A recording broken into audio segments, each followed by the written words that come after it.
Hubble. Lancé le 24 avril 1990 à bord de la navette spatiale Discovery, le télescope de 11 tonnes s'est depuis imposé comme un monstre, tant pour ses résultats scientifiques que dans la culture populaire. Qui n'a, après tout, jamais rêvé devant ces photos de nébuleuses, galaxies, planètes ou, pour changer, son désormais célèbre champ profond. Au fil des années, Hubble est devenu tellement omniprésent qu'il est un peu devenu immortel à nos yeux. Pourtant, la réalité est bien plus dure. Hubble vieillit. Certes, pas trop mal, mais tôt ou tard, une panne de gyroscope de trop l'empêchera de s'orienter, ou un composant informatique essentiel s'en ira rejoindre les étoiles. Et malheureusement, c'est un peu ce qu'il s'est passé ce 13 juin. Néanmoins, avant de commencer, j'aimerais, rapidement, préciser que cet épisode est un petit épisode court destiné à résumer la situation actuelle. Je ne pourrai donc pas couvrir chaque détail d'Hubble, car, bien que ce ne soit pas l'envie qui manque, il faudrait un énorme épisode dédié à ce géant de l'astronomie. Épisode que je ferai peut-être d'ailleurs, donc n'hésitez pas à me dire en commentaire si ça vous intéresse.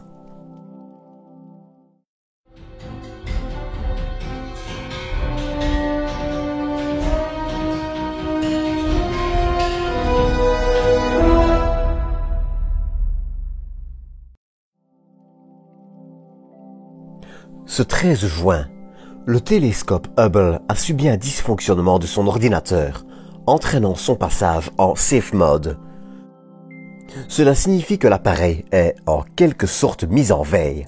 Les instruments sont coupés et l'ordinateur va se concentrer sur les fonctions essentielles, comme le diagnostic du problème et les communications avec la Terre, entre autres.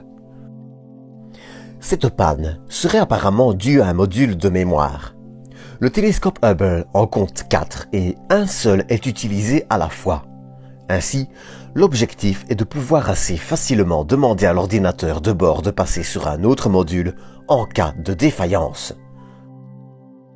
L'ordinateur, un NASA Standard Spacecraft Computer 1 ou NSSC1, est un ordinateur conçu pour s'adapter à différentes missions. Il se retrouve, ainsi, sur Hubble, mais aussi, entre autres, sur les satellites Landsat-D et la défunte mission Solar Maximum. Mais je digresse.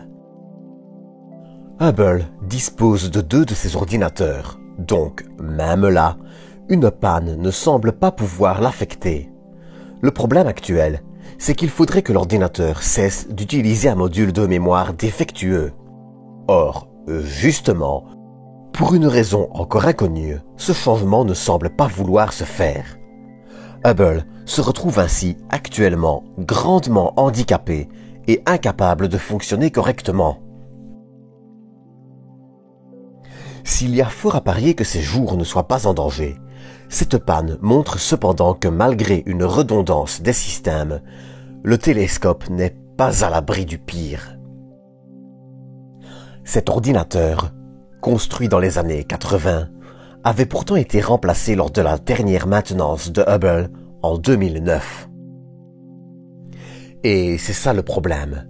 Hubble a été conçu pour pouvoir être réparé et ses composants changés. Malheureusement, pour réaliser cela, il fallait compter sur les navettes spatiales. Elles étaient en effet les seuls engins suffisamment puissants et grands pour emporter tout le matériel nécessaire et pouvoir s'amarrer à Hubble. Et malheureusement, il n'y a aucune alternative.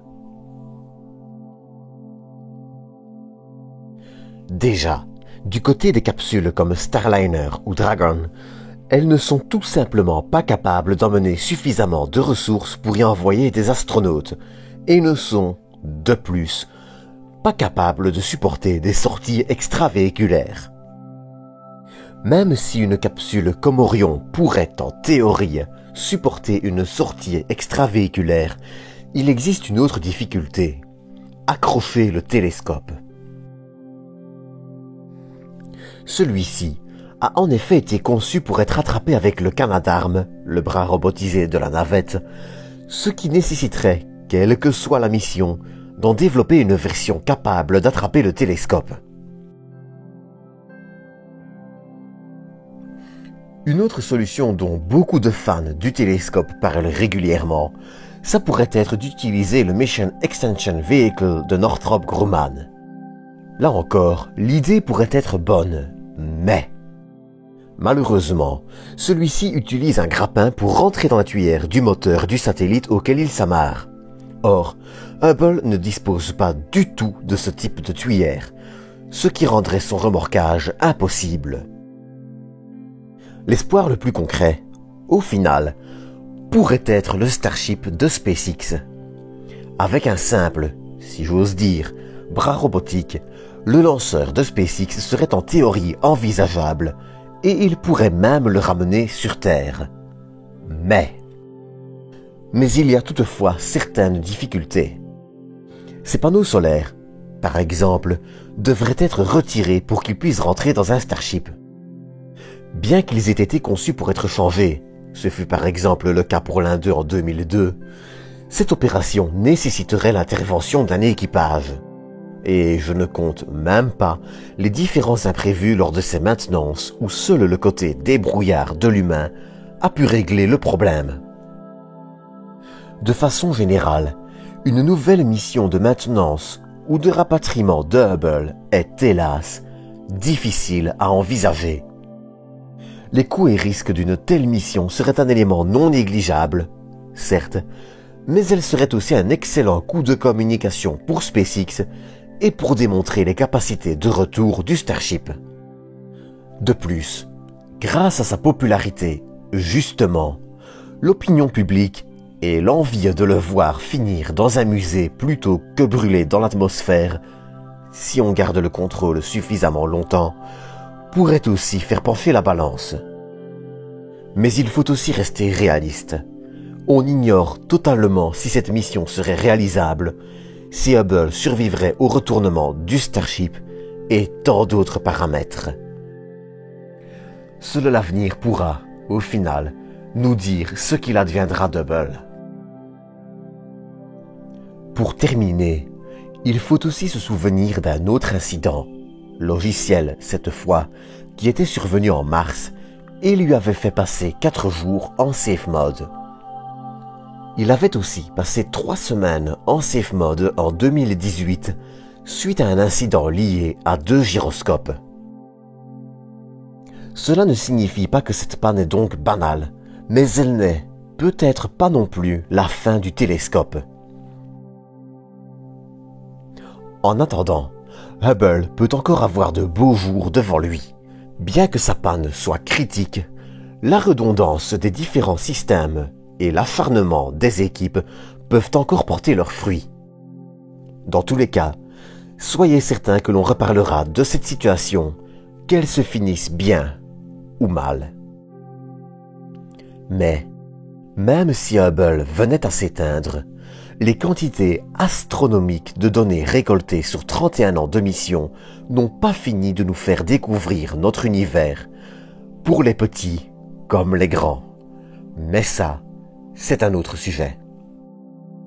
En attendant, c'est tout pour ce petit épisode spécial, que j'espère que vous aurez apprécié. Si c'est le cas, n'hésitez pas à le liker, partager et à vous abonner. Vous pouvez également venir discuter dans les commentaires où vous êtes les bienvenus. En attendant, je vous donne rendez-vous samedi prochain à 19 h pour un nouvel épisode. D'ici là, prenez soin de vous, prenez soin des autres et à bientôt pour une nouvelle dose d'espace.